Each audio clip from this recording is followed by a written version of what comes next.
Now, I need to ask a question, though. Are you really surprised? Are you really surprised that prices are rising when the Biden administration is printing money?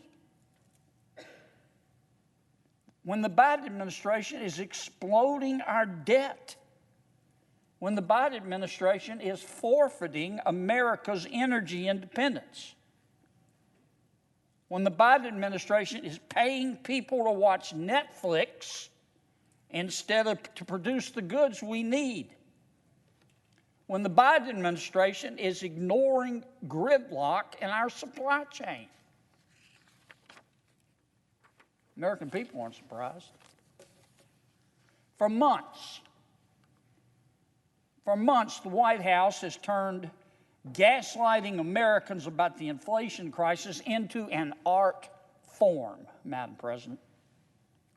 White House officials pretend inflation, if you ask them, it's just temporary. It's just a temporary problem. Temporary, a rat's rear end.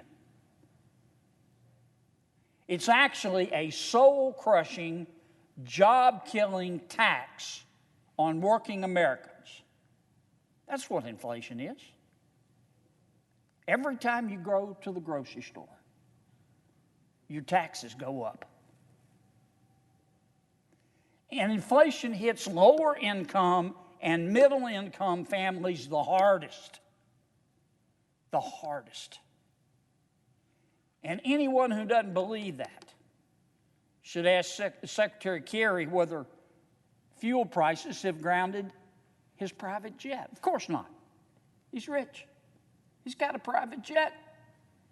He doesn't feel it. You know who feels it?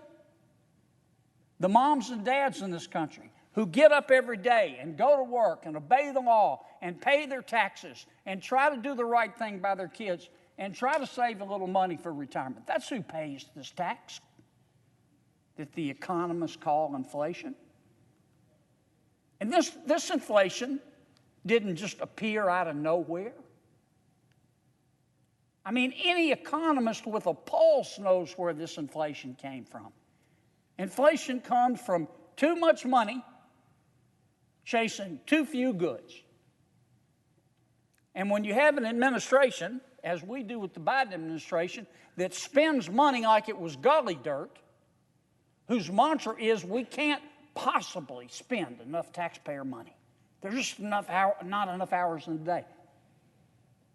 Of course you're going to have inflation. Of course you're going to have inflation.